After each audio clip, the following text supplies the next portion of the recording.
Honey, we need to talk. These awful words came out of the mouth of my beautiful wife, to whom we had been married for 5 years. I had known Deborah for 8 years, of which I had waited 2 years before I could ask her out. She had been in an ongoing relationship with Norman for as long as I had known her, and I wasn't the type of person to get involved. It just wasn't the right thing to do. I saw the damage that was done not only to the couple, but also to their friends around them, when someone tried to interfere with the relationship. Some friends chose her side, some chose his, and in one case, another couple broke up when they took opposite sides. Deborah was 28, I was 29, she was blonde and very well built. We enjoyed frequent intimacy and I was happy with it. I thought she was too. We had recently decided that we were going to start our own family and we set a date to stop taking birth control. I was thrilled and looked forward to telling my parents that we were expecting their first grandchild. She sat across from me at the kitchen table and slid a manila paper envelope toward me. The inscription read, "Excellent private investigations, discreet and efficient." I looked at it for a moment and noticed that the seal was broken. "I don't understand," I started to say. "Were you following someone?" "Yes, Brian, I was. You." I wanted to shout, "Why?" but managed to keep my composure. These late nights at the office, these recent frequent trips out of state, this new pretty young secretary, she was calm, didn't raise her voice, didn't flash her eyes like she sometimes does when we argue. It looked like she had already given up on our marriage and was just delivering the final blow.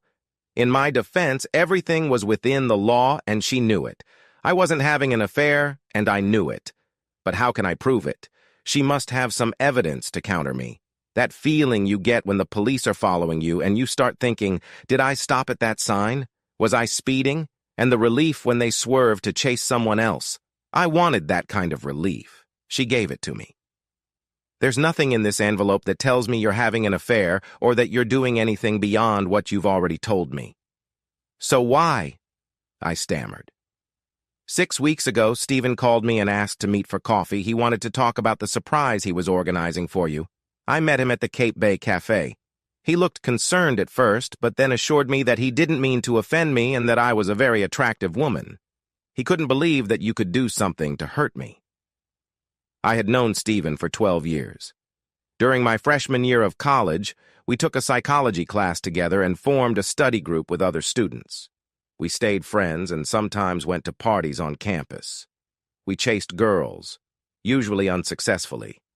After my studies, I started working in a business specialty while he got a master's degree in human resource management before starting as an NR manager somewhere else. We still talked on the phone and played golf every few weeks. He came to our wedding but didn't attend the bridal party. Deborah continued, "He told me that you didn't come to the golf game as often as you used to, and that when you did come, you raved about your new secretary. He told me that he thought you were having an affair, perhaps only an emotional one. But he said that emotional relationships often lead to physical ones. He assured me that I should be aware of this and that I should be careful. I asked him about a detective, but he said it was a waste of money at this stage and that if I kept my eyes open, I would find out the truth for myself." "So why did you bring these guys in?" "I thought the evidence of your cheating was enough for me to start thinking about divorce. I needed real evidence for the trial. But there's no proof, so either you're smart enough to hide yourself or you're not having an affair. Stephen called me several times to see how I was doing and to support me emotionally." "So here's the thing, Brian." She looked me straight in the eye. "Are you having an affair? Do you want this secretary? If so, we'll file for divorce and go our separate ways. I won't live in a cheating relationship." I walked over to my wife and realized this was probably the hardest thing she'd ever had to do. I took her hands in mine and said, "My dear, I am not having an affair. Grace is a wonderful secretary, but her boyfriend would literally kill me. He's a state karate champion, owns and operates a fitness club. She's very happy with him, and even if I wanted to, I wouldn't stand a chance. I'm wondering why Stephen did that to you. I guess I'd better call him. No, wait, not now. I have a hunch. But first I have to make it up to you. She dragged me into the bedroom, and we made love for several hours. The next day we discussed the situation. What did Stephen have to gain by interfering in our marriage? He wasn't such a good friend. We could have just ignored him and left it at that. But I'm not that forgiving, and I wanted to know the reasons and maybe get a little revenge. Our local priest would be displeased with my unwillingness to forgive and forget. We devised a plan. If Stephen called again, Deborah would tell him that I had become distant and seemed to be spending more time at the office. I had an out-of-state meeting coming up, and I was going to take Grace with me. Of course, that wasn't true, but it might provide Stephen with an opportunity to reveal his intentions. As luck would have it, he called later that week. Deborah recorded the conversation, even though we shouldn't have, but screw it. It wouldn't go to court anyway. How's it going, Deborah? I don't know, Stephen. Brian came home late last night and went straight to bed. He didn't even say hello. What does that mean? I was afraid of that, Debbie. Deborah hated being called Debbie. It was her childhood dislike. Maybe he's working on some big project. Maybe he's up for a promotion. I'm not sure. He hasn't mentioned anything. Deborah added a little sadness to her voice. She would make a good actress. He's leaving at the end of the week, and I think his secretary is going with him. Ooh, that's a bad sign, Debbie. You should ask if you can go too. It would be great to get away from home and keep an eye on them at the same time. He wanted to sound sympathetic, but I couldn't help but notice some triumph in his voice. That's a good idea, Stephen. You're such a good friend. Call me tomorrow, please. I want to tell you if he agreed. The next day, he called almost immediately after I left for the office. What did he say to Debbie? He's very sorry, but the meetings will be in the afternoon and evening. He doubts I'll have time to see him. Apparently, the people he's meeting with are only here for a few days and want to occupy as much of his time as possible. So Grace is traveling to take notes for them as well. I guess you need a friend, Debbie. Do you have any girlfriends to keep you company while Brian is away?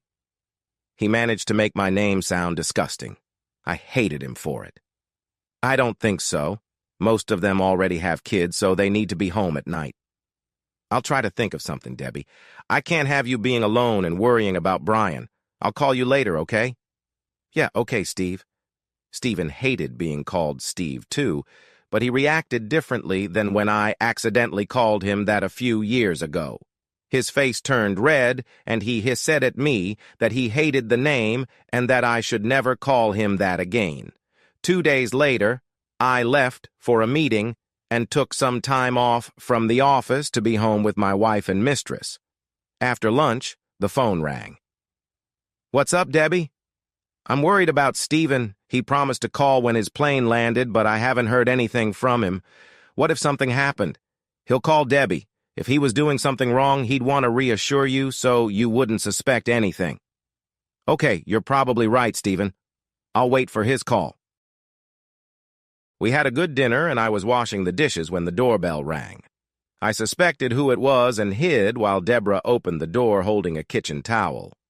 No surprises as to who was at the door, however, the bottle of wine was a nice touch. The uninvited guest made himself at home and poured 2 glasses of wine.